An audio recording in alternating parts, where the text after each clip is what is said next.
하나님의 말씀 보겠습니다. 하나님의 말씀은 말라기서 3장입니다. 구약 성경 맨 마지막 성경입니다. 말라기서 4장 1절에서 3절까지 자, 찾으셨죠? 같이 한 목소리 읽겠습니다. 만군의 여호와가 이르노라. 보라, 용광로 불같은 날이 이르리니 교만한 자와 악을 행하는 자는 다 지푸라기 같을 것. 그 이르는 날에 살라 그 뿌리와 가지를 남기지 아니할 것이로되 내 이름을 경외하는 너희에게는 공의로운 해가 떠올라서 치료하는 광선을 비추리니 너희가 나가서 외양간에서 나온 송아지같이 뛰리라. 또 너희가 악인을 밟을 것이니 그들이 내게 정한 날에 너희 발바닥 밑에 재와 같으리라. 만군의 여호와의 말이니라. 아멘. 기도합니다. 하나님 감사합니다. 전주간에 하나님께서 정말 이 땅에서 귀하게 쓰던 이제 딸을 불러갔습니다. 참 우리가 함께 잊지 못한 그런 것으로 인해서 마음이 아프지만 그러나 하나님께서 더 천국에 필요해서 그를 불러간 줄 믿습니다. 지금 천국에서 이 땅에서 했던 것과는 비교될 수 있는 큰 일을 귀한 딸이 하는 줄 우리가 믿음의 눈으로 바라봅니다. 아버지 하나님, 그것을 보면서 우리가 마음 아픔을 이길 수 있는 저희들 또한 되게 해 주시옵소서. 오늘 이 시간 주의 말씀을 듣습니다. 말씀이 우리에게 힘이 되시고 말씀이 우리에게 능력이 되게 해 주시오며 오늘 이 말씀을 통해서 우리의 삶이 새로워지도록 복을 내리워 주시옵소서. 모든 것 주 앞에 감사드리며 예수님의 이름으로 기도드립니다. 아멘. 우리 교회가 성경 읽기를 시작해서 이제 이번 주간에 이제 말라기서를 다 읽었고 구약 성경에서 다 읽었고 이제 신약 성경 마태복음을 시작했습니다. 지금까지 열심히 성경 읽은 여러분들을 축복하고 축하합니다. 지금 이제 주일학교 애들들 이제 유년부 애들부터 시작해서 작년부까지 한 200여 명이 지금 이제 포기하지 않고 지금 읽고 있습니다. 연말에 이제 여러분 그렇게 조그맣게 크리스탈로 패를 하나씩 다 해줄 거예요. 이렇게 세울 수 있도록. 2017년 성경 일독. 그럼 이제 모두 있어야죠. 2018년, 2019년. 그래서 주님이 오실 때까지 여러분 집안에 성경 일독패가 한 30개, 40개씩 있기를 축복합니다. 여러분 그게 가보죠. 얼마나 영광스러워요, 여러분들. 자, 이제 우리가 이제 말라기를 읽었어요. 말라기 그러니까 조금 이름이 거시기 하죠. 발음이 조금 안 좋아요. 성경 이름 중에서 제일 거시기한 이름이 말라기입니다. 근데 원래는요, 이름이 그럴싸한 이름이었었어요. 원래는 말라기가 아니고 따랐다 말라키야. 원래 이름은 말라키야입니다. 말라키야는 여호와의 사자라고 하는 뜻입니다. 그런데 이제 말라키야 네 음절이니까 짧게 해서 그냥 말라키. 두 음절밖에 안 돼요. 두 음절이나 세 음절 되도록. 그래서 짧게 해서 부르느라고 이름이 조금 우스꽝스럽게 됐지만 사실은 이제 말라키야입니다. 말라기 시대는 어떻게 생각하면 굉장히 어려운 시대였었습니다. 사실은 우리가 성경을 보면요, 맨 마지막에 쓰여진 성경이 학개서와 스가랴서입니다. 그리고 스가랴서가 쓰여지고 나서 100년 있다가 말라기서가 쓰여집니다. 그래서 성경을 쭉 특별히 소선지를 연구하다 보면 어떤 면에 있어서 구약 성경의 마지막 성경은 스가랴서입니다. 스가랴서는 이제 주님이 오시기 520년 전에 쓰여진 책입니다. 근데 스가랴서의 주제가 뭐냐면 하나님의 나라입니다. 여호와의 날입니다. 그리스도의 출임에 관한 예언들인데 그런 예언을 스가랴서에 쭉 말씀하고 있는데 그 스가랴서의 예언이 빨리 성취되지 않으니까 백성들의 신앙이 굉장히 나태해지고 해해지고 신앙이 이렇게 흐트러져요. 그래서 그 흐트러진 신앙을 다시 세우기 위해서 쓰여진 말씀이 말라기입니다. 그래서 말라기는 어떻게 생각하면 스가랴서의 부록과 같은 그런 느낌이 되는, 그래서 오늘 우리가 읽은 이 말라기서 4장 1절에서 6절 말씀은요, 사실 스가랴서의 요약과 같은 그런 부분이 됩니다. 그래서 그런 배경을 가지면 우리가 좀 더 이제 말라기를 이해하기가 쉽습니다. 사실 스가랴서가 쓰이고 나서, 그러니까 기원전 6세기죠. 520년이니까 그때부터 예수님 오실 때까지 약 한 500년의 기간은요, 세계 사역에 있어서는 용광로 같은 시대였었고, 그러나 성경의 역사 속에서는 침묵의 시대였습니다. 그러니까 말라기서가 딱 쓰이고 나서 주님이 오실 때까지 약 한 400년의 기간 동안은 하나님께서 어떤 징조도 보이지 아니하고 어떤 말씀도 예언자도 세우지 않습니다. 그래서 이 기간을 갖다 신구약의 중간사다라고 말하고, 또 이제 이 기간을 갖다 영적인 암흑의 시대다 말해요. 왜냐하면 하나님이 어떤 징조도 주지 않고 말씀도 주지 않았기 때문에. 여러분, 사실 구약 역사 중에 그런 시대가 없었어요. 아브라함이 이 하나님한테 부름을 받으면서, 그리고 이제 말라기서가 쓰여질 때까지 항상 하나님께서 백성들이 잘못하면 야단도 치고 책망도 하고 심판도 하고 항상 하나님의 간섭이 있었어요. 근데 스가랴서의 말씀이 딱 끝나고부터 하나님의 모든 간섭이 끝나는 거예요. 전혀. 그러니까 백성들이, 야, 하나님이 우리를 잊으셨나? 하나님이 이제 우리를 떠나셨나 보다. 뭐 이런 낙심과 또 절망을 했던 시대가 그 한 500년의 시기였다고 하는 거 여러분 염두에 두세요. 그런데 사실 영적으로는 이렇게 어두운 시대였었고 하나님이 침묵하던 시대였었지만 세계사에서는 용광로의 시대였었습니다. 인류의 지성이 가장 발달했던 시대가 이때였었고요. 제국의 역사가 가장 강렬하게 역사했던 시대가 바로 이 시대입니다. 자, 제가 이렇게 이제 보면 기원전 5세기부터 시작해서 이제 그 몇 세기 기간 동안은요, 중국에서는 제자백가에서 모든 중국의 철학이 완성이 되어집니다. 여러분, 공자라든지 노자, 순자, 오자, 한비자, 그 다음에 영자, 영자는 없어요. 이런 자자 들어가는 사람이 다 그 춘추 전국 시대 때만 세워진 사람들입니다. 그때 춘추 전국 시대 때 모든 중국의 사상이 만들어지고요. 그때 만들어진 사상이 중국을 2000년간 지배합니다. 그 이후부터 중국에 새로운 철학이 안 나옵니다. 명나라 때 이제 하나 이제 나오지만 그것도 사실은 새로운 철학이 아니라 이 공자 철학의 양명하게 나오는데 공자 철학의 한 아류일 뿐이지 새로운 철학이 나오지 않습니다. 근데 거기만 그러지 않았었죠. 여러분 잘 아는 것처럼 인도도요. 기원전 5세기 때 여러분 리그베다라든지 우파니샤트라든지 또 석가모니가 그때 태어납니다. 그래서 인도 철학이 완성되는 것도 기원전 5세기입니다. 그때 완성된 인도 철학이 인도를 지금 2500년간 지배합니다. 유럽도 마찬가지예요. 기원전 5세기에 누가 태어나냐면 여러분 소크라테스가 태어납니다.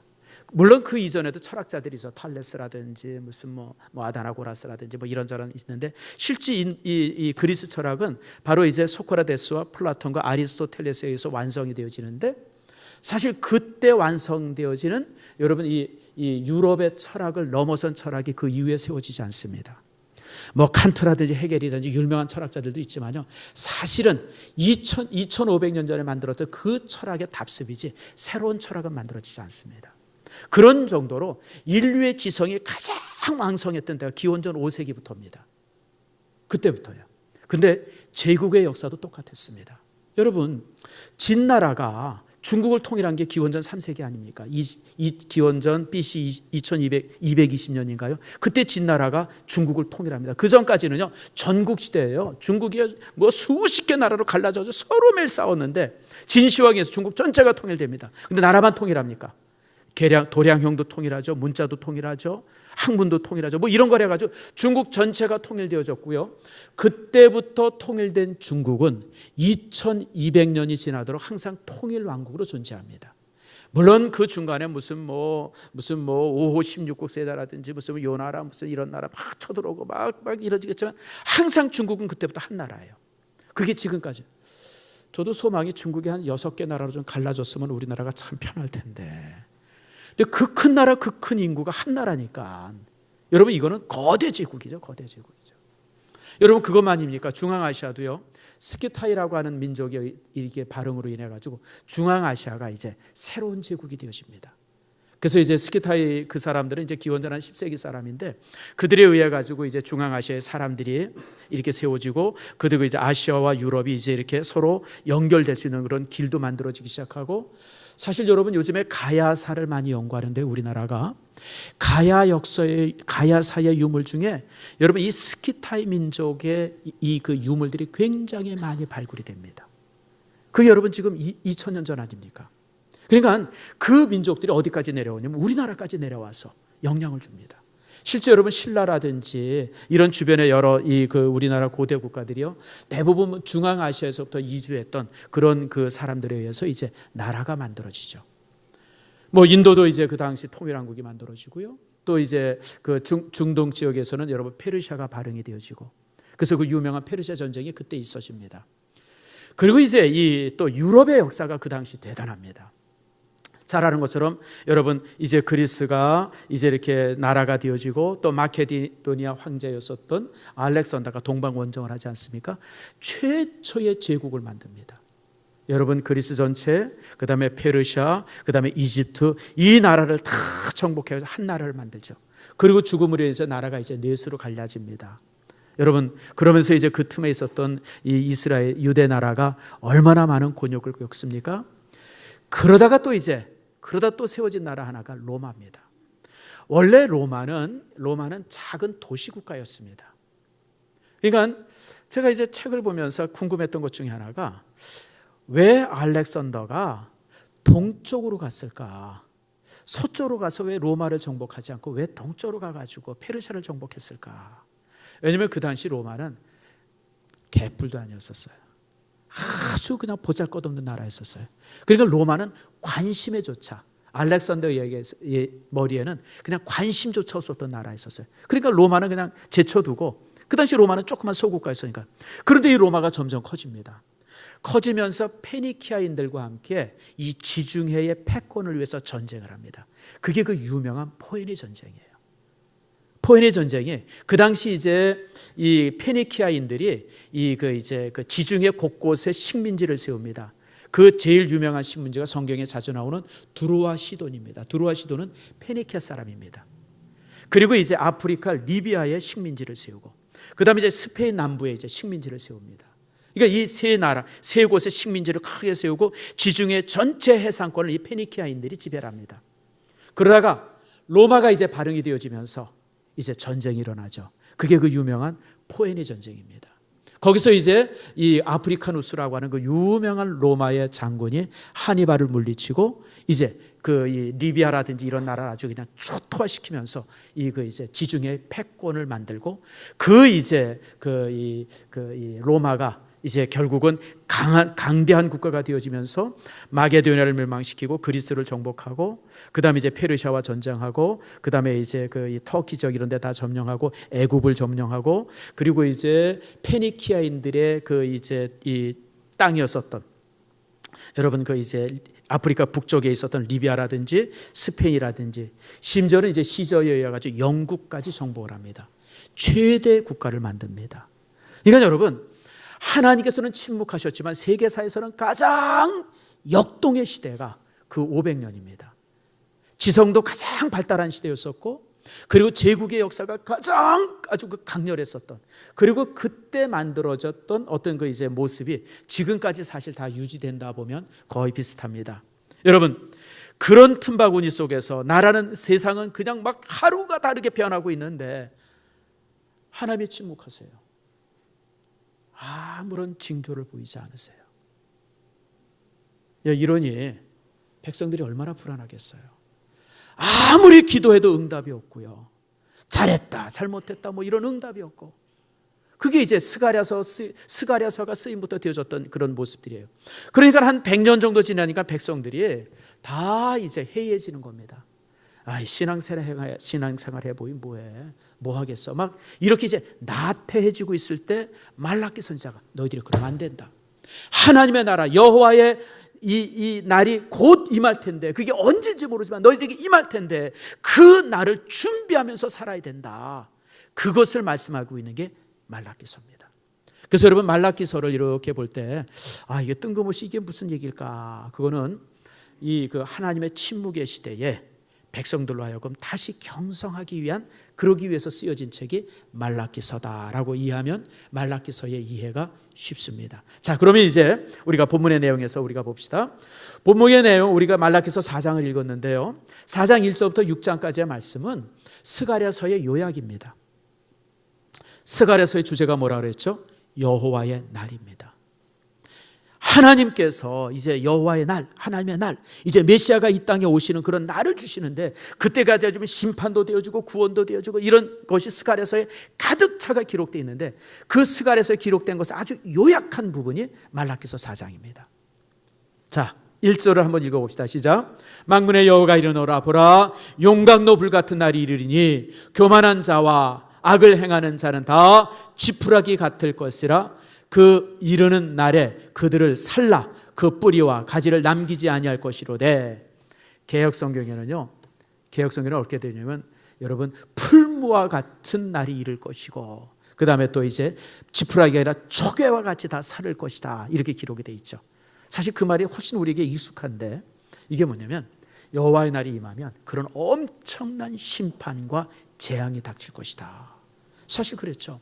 예수님의 오심으로 인해 가지고 그때 패역했던 그런 수없이 많은 사람들이 책망받지 않습니까? 그러나 이제 우리 믿음의 사람들, 신앙을 굳건히 지킨 사람들에게 주시는 약속이 있어요. 그게 2절입니다. 자, 2절 말씀 같이 읽읍시다. 시작. 내 이름을 경외하는 너희에게는 공의로운 해가 떠올라서 치료하는 광선을 비추리니 너희가 나가서 외양간에 나온 송아지같이 뛰리라.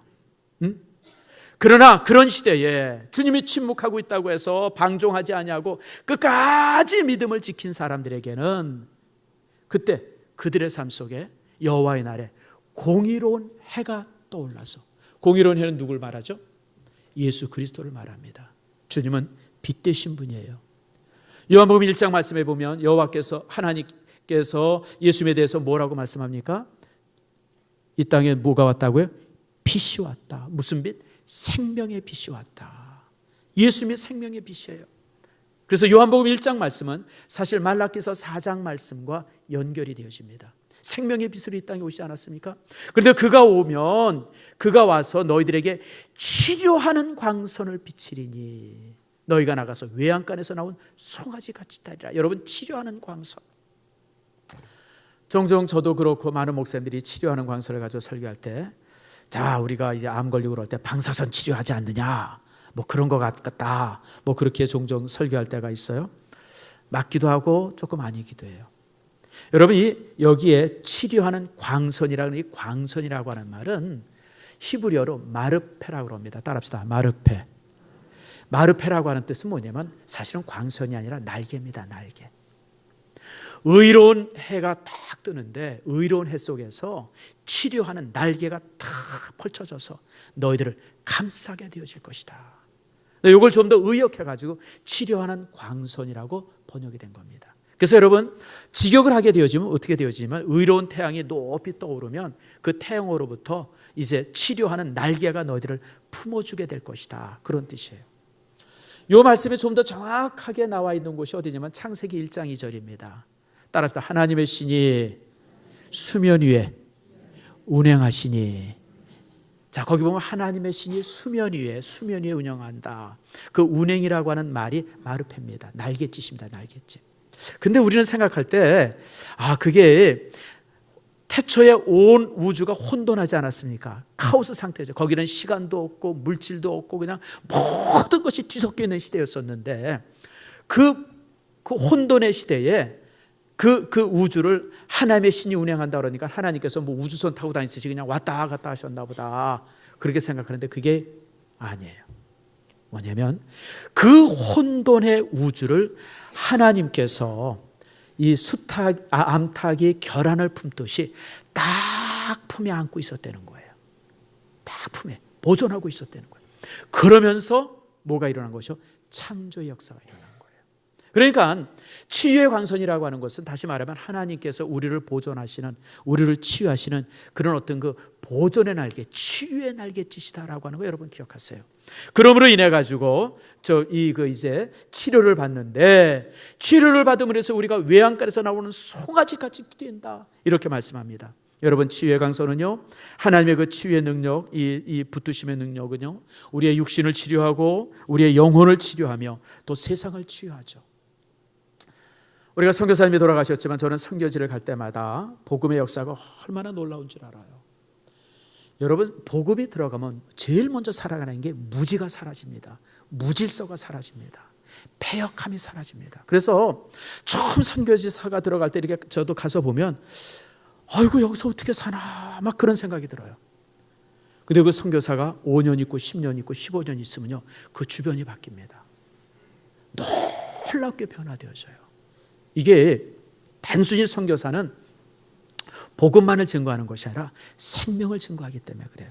선교사가 가면 그 지역의 복음으로 이 회복이 되어집니다. 제가 요 한 달 동안 책을 한 권 읽어서 인류의 범죄사라고 하는 책이에요. 콜린 웰슨이 쓴 책인데 굉장히 두꺼운 책이에요. 한 1000페이지 되는 책인데 근데 또 이 책이 글씨가 아주 작아요. 우리가 보통 이제 이 책들 보면 한 10포인트로 쓰여지잖아요. 그 정도 포인트로 쓰여지면 책 분량이 한 3000페이지 될 것 같아요. 그냥 아주 한 7포인트 정도, 6포인트 정도 되는 작은 글씨로 가지고 한 1000페이지 되니까 이게 읽기가 되게 어렵더라고요. 근데 제가 그 책을 읽으면서 우리 인간이라고 하는 존재가 얼마나 무서운 존재인가. 참 그런 걸 봤어요. 혹시 여러분 레미제라블이라고 하는 영화 보셨어요? 영화도 있고 책도 있죠. 그 책에 보면 거기 이제 그 주막집 주인이 있잖아요. 이름은 제가 생각이 안 나네. 얼마나 사악해.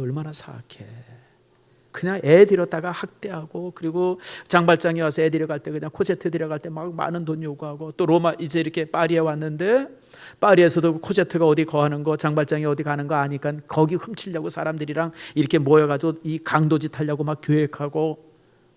여러분 그거 읽을 때 그 장면을 봤을 때 여러분 무슨 생각이 들어요? 야, 이런 썩어 죽을 놈들이 어디 있나. 근데 여러분 인류의 범죄사라는 책을 보니까요, 그건 상식이었답니다. 그 당시 다 그렇게 살았대요. 길에 지나가다가 돈 많은 사람 만나고 약한 사람 만나면 무조건 가서 죽이고 뺏고, 이게 그 당시 상식이었답니다. 그러니까 여러분 생명 존중, 인간 평등 이런 거는요, 여러분 우리 문화 안에서 그것이 정착된 것이 여러분 100년이 채 안 됩니다. 여러분들. 여러분 원래 여러분 바이킹 그러면 우리는 아주 나쁜 놈들이라고 생각하는데 원래 바이킹은 해적이 아니었었어요. 무역선원이었어요. 무역선원. 바이킹이 보통 유럽에서 물건을 사다가 아니면 아프리카에서 물건을 사다가 지중해에서 물건을 사다가 저쪽 소련 위쪽에 그 이제 볼가강이나 이런 데로 쫙 들어가면 항구에다 그런 데 이제 팔고 이런 역할을 하던 사람이 바이킹이에요. 근데 이 바이킹이 이렇게 이제 무역선에서 가다가 딱 배가 하나 지나가는데 많이 실렸고 좀 배가 좀 허술해 보여. 그럼 바로 공격해 버리는 거예요. 여러분 돈 주고 파는 것보다 뺏는 게 돈 안 들고 훨씬 쉽잖아요. 그 당시 그게 상식이었다는 거예요. 상식이었다는 거예요. 다 그러고 살았대요. 배 타고 쭉 지나가다 해변을 보니까 아유 추수해가지고 곡식 가득 싸놨어요. 그럼 어떻게 하면 되죠? 내려가지고 그냥 다 죽이고 빼어서 오면 되는 거예요. 나는 그래서 이 책을 읽으면서 인간이 얼마나 사악한가. 정말 그 읽지를 못하겠어요. 진도를 못 나가겠어요. 난 이게 우리 인간의 모습이 맞나. 너무 이거 억지로 그냥 막 이러는 게 아닌가. 그러고 싶을 정도로. 로마 시대 때는 이루 말할 수도 없고요. 여러분들 그 이 군인들이 황제를 임명하던 그 시대는요, 1년에 황제가 3명씩 바뀌었답니다. 군인들이 황제 안에서 마음에 안 들면 죽이고 또 딴 사람 세우고 마음에 안 들면 또 죽이고 1년에 보통 3명씩 세워가지고 그렇게 많은 황제들이 죽었대요. 우리가 요즘 이제 모슬렘들이 그러잖아요. 모슬렘들이 이 서구 문명으로 인해서 이제 우리 모슬렘 문화가 많이 병들게 되어졌다. 그래서 이제 우리가 모슬렘의 개혁을 이루어야 된다.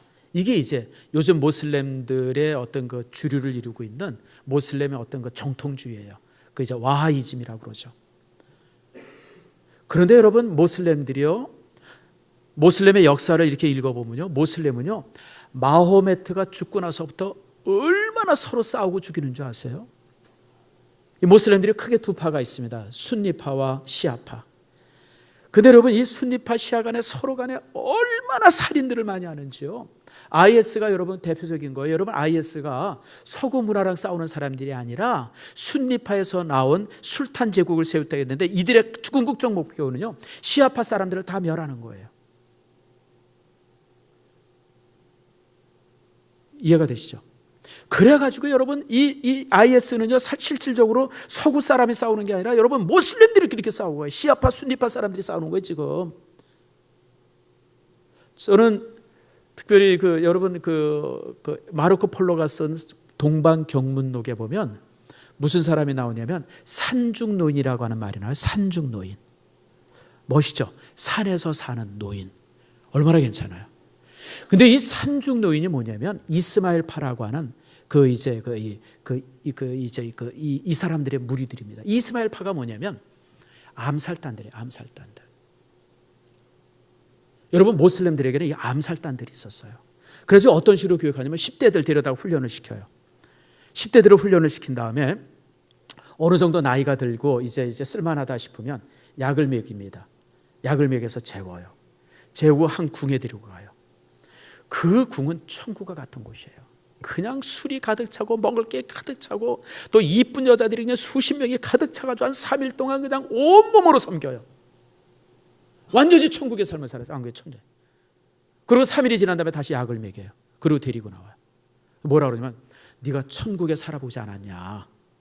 근데 내가 이제 우리가 명령하는 명령대로 누구를 죽이고 거기서 죽으면 내가 그 천국에 갈 수 있다. 이게 자살특공대. 자살특공대는 사실 요즘 만들어진 게 아니라 여러분 이미 천년 전에 이스마엘파에서 만들어진 거예요. 그러니까 이 청년들은요, 누구를 암살하면요, 암살하고 도망가는 게 아니에요. 누구 죽이고 거기서 어떻게 해요? 같이 죽는 게 아니에요. 여러분, 같이 죽자 하고 하는 사람도 무서운 사람이 어디 있어요? 이게 모슬렘. 그러니까 모슬렘들은 자기들끼리 박이 터지라고 싸우는 사람들이에요. 그러다가 이제 이스라엘이 유대인들을 돕고 미국이 유대인들을 도우면서 이스라엘 제국이 세워지면서 그들의 싸움의 칼이 서구 유럽이랑 향했던 것뿐이지 그 전까지나 해도 자기들끼리 싸우대. 그냥 뭐 끊임없이 죽이고 살인하고. 여러분, 이런 모든 사회 안에 복음이 들어가면서 인권이 생기고요, 생명 존중이 생기고요, 질서가 만들어지는 거예요. 우리나라도 여러분 100년 전만 해도요, 여러분 사실 우리나라가 복음이 들어오지 않았으면 제가 설교하는데 여기 앉아서 들을 수 있는 사람 몇 안 돼요. 어디 양반이 설교하는데 의자에 앉아가지고 딱 등기대고 앉아서 들어요. 뭐 김혜김 씨나 전주희 씨는 이렇게 들어도 되는데요, 다른 성실은 이제 무릎 꿇고 들어야 돼요. 여러분들 100년 전만 했어도요, 여러분들 100년 전만 했어도요, 우리나라가 얼마나 그랬어요. 근데 복음이 들어오면서 생명 존중이야, 인간의 평등이라든지 이런 문화가 만들어지잖아요.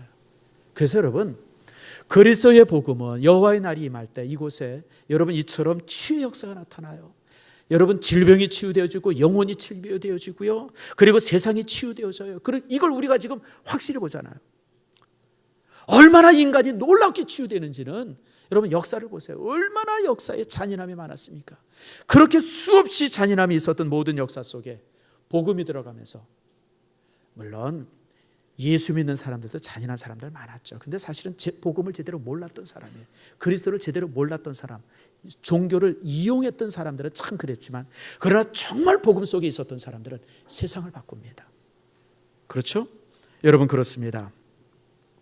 자, 이게 이제 여호와의 날입니다. 근데 문제는 뭐냐면 이 여호와의 날이 임하도록 백성들이 기다려야 되는데 백성들이 기다리지를 못하는 거예요. 스가랴서의 그 놀라운 예언 속에서 이들이 기다리고 있어야 되는데 한 50년 100년 지나다 보니까 신앙이 다 타락해요. 무관심해져요. 신앙이 엉망이 되어져요. 자, 여러분, 최선이 안 되면 뭘 찾아야죠? 최선이 안 되면 뭐예요? 차선이에요. 차선. 차선이 안 되면 차차선. 차차선이 안 되면 차차차선. 여러분, 이게 신앙인들의 태도고요, 이게 지혜로운 사람이에요. 근데 많은 사람들이 최선이 안 되면 뭘 택하죠? 최악을 택해요. 못 먹는 밥에 못 뿌리죠? 여러분, 못 먹는 밥에는 재 뿌리는 게 아니라 한술만 달라 그래야죠. 그게 차선이잖아요. 밥이 있는데 내가 못 먹어요. 그럼 그냥 밥 가진 사람은 한술만 주세요. 이건 차선인데, 나도 못 먹으니까 너도 먹지 마라, 재 뿌리는 거, 이건 뭐예요? 최악이잖아요. 신앙인들이 종종 그래요. 신앙인들이. 우리가 믿음 생활의 최선의 방법은 뭐냐면 날마다 경건하고 예배에 감동이 있고 찬송 부를 때마다 항상 그냥 가슴이 창하고 목사님 설교 들을 때마다 그냥 비수가 가슴에 탁 터고 넘어가지 은혜 받고. 솔직히 물어봅시다. 이러는 사람 손 들어보세요. 지금. 아니, 우리 신성교회가, 야, 내가 이게 목회 잘 못하고 있네. 내가 몇 명 안 되네, 손든 사람이. 근데 여러분, 솔직히 얘기할게요. 날마다 그런 신앙의 감격을 가지고 산다고 하는 것은 불가능해요. 또 그런 일은 없어요. 저도요, 목사지만 어떤 때는 하나님께서 내게 감동이 사라지고 감격이 사라지는 게 한 달, 두 달 지속될 때가 있어요. 심지어는요 2년, 3년도 걸릴 때가 있어요. 저도 솔직하게 얘기할게요. 제가 청년 때는 어떻게 목사님 설교가 지겨운지, 이제 끝날 때쯤 됐다 시계 보니까 5분밖에 안 갔어요. 아유, 40분을 어떻게 기다려야 되나. 별 생각, 별 공상을 다 해요. 집에도 갔다 왔다가 그냥 뭐 누구도 만났다가 그러고 시간 보면 또 5분밖에 안 갔어요. 저도 그런 때가 있었기 때문에 여러분들한테 솔직히 고백해요. 여러분 신앙생활할 때 감격과 감동이 있으면 얼마나 좋아요. 근데 그러지 못할 때가 종종 있어요. 이스라엘 민족은 그게 500년이나 지속이 된 거예요. 500년이나. 우리 개인적으로는 그게 길 때는 몇 년이 될 수 있고 짧을 때는 몇 주, 뭐 며칠이 될 수도 있어요. 그러니까 그럴 때는 설교 들을 때마다 졸려요. 남들은 은혜 받았다는데 받긴 개뿔은 뭘 받았나. 저거 이상한 사람 아니까 그런 생각 들어요. 아이고 예배 드릴 때 찬송 좀 한 번 하고 나서 한 번 더 합시다 그러면 그게 얼마나 지겨운지. 아니 왜 꼭 두 번씩 하나 막 그런 생각도 들고, 기도 길게 하면 딱 기도합시다 그러면 아이 그냥 혼자 해버리고 말지 왜 그냥 막 이런 생각 저런 생각이 많아요. 이게 왜냐하면 하나님이 내게 침묵했기 때문에 그래요. 그러면 어떻게 살아야 되느냐라고 하는 거예요. 이게 굉장히 중요한 겁니다. 신앙의 최선은 날마다 하나님의 감동 안에 있어야 돼요. 이게 최선이에요. 근데 이 최선이 안 되면 어떻게 되느냐. 오늘 제가 이걸 여러분에게 알려드려요. 신앙의 최선이 안 되면 차선을 택하는데 그 차선이 뭐냐면 따라합시다. 거룩한 신앙의 습관을 유지한다. 바로 그거예요. 날마다 우리가 하나님의 영광 속에, 은혜 속에, 감동 속에 있는 것이 최선인데 그게 안 되면 어떻게 되느냐. 거룩한 신앙의 습관을 버리지 말고 그것대로 살려는 거예요. 그게 말라기서 1장 1절에서부터 3장 마지막 절까지의 말씀입니다. 거룩한 신앙의 습관이 뭐냐? 말라기서 1장 1절부터 3장까지 네 가지가 나와요. 잘 기억하세요. 먼저 2절입니다. 2절 말씀 같이 읽읍시다. 시작. 여호와께서 이르시되 내가 너희를 사랑하였노라 하나 너희는 이르기를 주께서 어떻게 우리를 사랑하셨나이까 하는도다. 나 여호와가 말하노라 에서가 야곱의 형이 아니냐. 그러나 내가 야곱을 사랑하였고. 이게 무슨 얘기냐면요, 백성들이 하나님께서 스가랴서가 끝나고 나서 100년 동안 전혀 하나님의 역사나 진동이나 감동이나 감격이나 이런 게 없으니까 백성들이 무슨 얘기를 하냐면 하나님이 우리를 언제 사랑했습니까? 이러고 이제 하나님께 질문하는 거예요. 그때 하나님께서 무슨 소리야, 내가 너희를 얼마나 사랑했는데. 그리고 그 사랑의 증거들을 3절부터 쭉 말씀하고 있어요. 여러분 신앙의 거룩한 습관의 처음이 뭐냐? 하나님의 사랑을 항상 기억하는 거예요. 따라합시다. 하나님의 사랑을 기억하라. 과거에 나를 사랑했던 기억이 있잖아요. 내가 은혜 받았던 기억이 있잖아요. 과거에 내가 하나님 앞에 감동했던 기억이 있잖아요. 그 감격을 잊지 말고 항상 마음에 간직하는 것. 이게 신앙의 거룩한 습관 중에 첫입니다. 두 번째가 8절입니다. 자, 8절 말씀해 보니까 만군의 여호와가 이르노라 너희가 눈먼 희생 제물을 바치는 것이 어찌 악하지 아니하며 저는 것 병든 것을 드리는 것이 어찌 악하지 아니하냐. 뭐냐면 신앙의 이 열심이 사라지니까 예배의 거룩이 사라지는 거예요. 전주에 여러분 제가 말씀드린 미가서 시대에는요, 미가서 시대에는 백성들이 뭘 가지고 고민했냐면 내가 하나님 앞에 예물할 때 어떻게 하면 좋은 거 가지고 드릴까? 1년 된 암송아지를 드릴까? 아니면 천천의 수양을 드릴까? 그냥 하나님 앞에 어떻게 하면 정성껏 예배할까? 막 그것에 관심이 많았던 게 미가서 시대예요. 근데 말라기 시대에는 뭐냐면 어차피 가져가면 죽여서 불태울 건데 좋은 걸 뭐로 가져가? 어차피 죽을 건데. 뭘 가져오면 눈먼 거 가져가고 다리 저는 거 가져가고 병든 거 가져가고 삐쩍 마른 거 가져가고 그냥 놔둬도 죽을 거 그냥 그런 거 가져가서 하는 거예요. 이건 예배의 경건이 사라진 거예요. 예배의 경건이. 여러분 힘들고 하나님께서 내게 응답하지 않냐고 막 이럴 때 우리가 정말 힘들어도 예배의 경건을 유지해야 돼요. 미가서 때처럼 정말 하나님 앞에 예배할 때 최선을 다해서 드리려고 했어야 돼요. 이게 거룩한 습관이에요. 주일 지키는 것을 잊지 말아야 돼요. 세 번째로는 가정이에요. 자, 여러분 이 백성들이 이제 하나님 앞에 봉헌하는 물질이나 이런 것에서 하나님이 안 받으시니까 백성들이 왜 안 받으시나 그럴 때 여러분 2장 14절 말씀이에요. 어쩌미뇨라고 그럴 때 뭐라 그러냐면 너희가 어려서 맞이한 아내를 쫓아내지 않았느냐. 다시 말하면 가정에 거룩히 살아시는 거예요. 그 당시 이제 결혼을 요즘에는 이제 아이들이 한 30 넘어서 결혼하고 이게 유행처럼 됐는데 고대 시대 때는요 10대 후반이면 결혼했어요. 10대 후반이면 결혼했어요.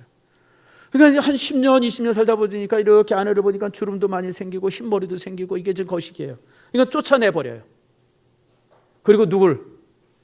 이쁘고 쌩쌩한 이방 여인들을 아내로 데려오는 거예요. 여러분 지금이야 여자가 혼자 돼도 먹고 살 수 있는 방법이 있어요. 하다못해 안 되면 식당에 가서 여러분 서빙해도 150만 원 받잖아요. 더 받나요? 이거 지금은 혼자 살아도 사는데 고대 시대 때는 안 그랬어요. 여러분 집에서 쫓겨나는 아내는 길거리에서 다 굶어 죽어요. 그게 고대 시대예요. 그런데 막 그런 짓을 사람들이 막 하는 거예요. 그러면서 교회에 나와서는 아주 거룩한 척하는 거예요. 하나님께서 너희들의 가정이 거룩하지 않는데 내가 너희들을 어떻게 축복하겠느냐. 여러분 신앙의 거룩한 습관의 세 번째는 경건한 가정을 이루는 거예요. 이게 거룩한 습관의 세 번째입니다. 마지막에 하나는 3장 7절입니다. 3장 7절 말씀에 이제 만군의 여호와가 이르노라 너희 조상들의 날로부터 너희가 나의 규례를 떠나 지키지 아니하였도다. 그런즉 내게로 돌아오라. 그리하면 나도 너희에게 돌아가리라 하였더니 너희가 이르기를 우리가 어떻게 하여 돌아가리까 하는도다. 그럴 때 주님께서 주신 말씀이 8절 사람이 어찌 하나님의 것을 도둑질하겠느냐. 다시 말하면 하나님께서 그들의 삶 속에 응답하자 그들과 함께하지 않는 이유는 하나님의 것을 도둑질했기 때문에 안 돼. 그러니까 너희들은 정말 이렇게 하나님이 침묵하는 시대에도 하나님을 향한 분명한 규례는 제대로 지키면서 살아라. 그게 뭐냐면 11조예요. 그래서 말라기서 3장 7절에서부터 18절 말씀까지는 11조에 대한 축복과 규례에 대한 내용들입니다. 자, 여러분 11조는 헌금일까요? 아닐까요? 뭔 소린가? 여러분 11조는 헌금이 아니에요. 우리가 선교 헌금, 구제 헌금 이런저런 이 하나님 앞에 드리는 물질에는 다 헌금이라는 말이 붙어요. 근데 11조에는 헌금이라는 말이 안 붙습니다. 11조는 11조예요. 우리 최순호 장로님 계신데 제 최 장로님한테 100만 원 꿔달라고 꿔줄래 안 꿔줄래요? 어휴, 우리 한번 박수 줍시다. 꿔준대요. 세상에 떼어먹을 거 분명한데. 자, 그래서 제가 최순호 장로님한테 100만 원을 꿨어요.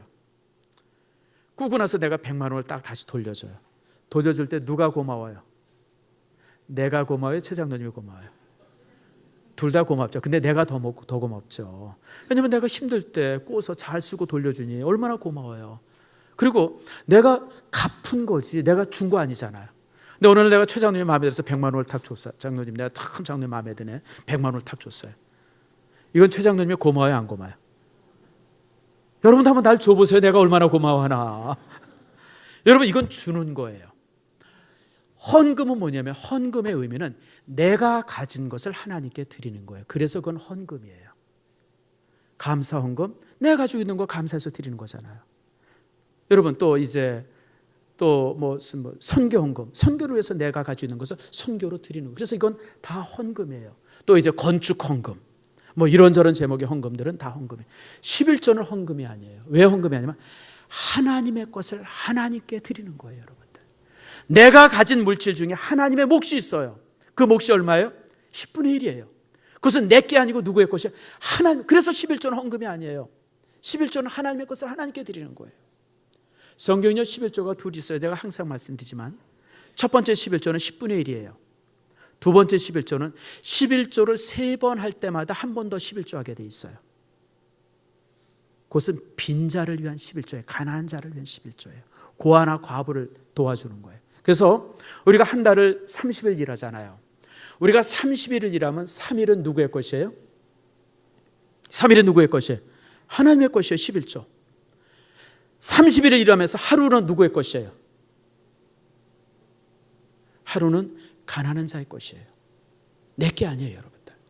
하나님께서는 우리가 30일 일할 때 3일은 하나님의 것이고 하루는 가난한 자의 것이라고 말씀하고 있어요. 그게 빈자를 위한 11조입니다. 그래서 11조는 항상 두 가지가 있어요.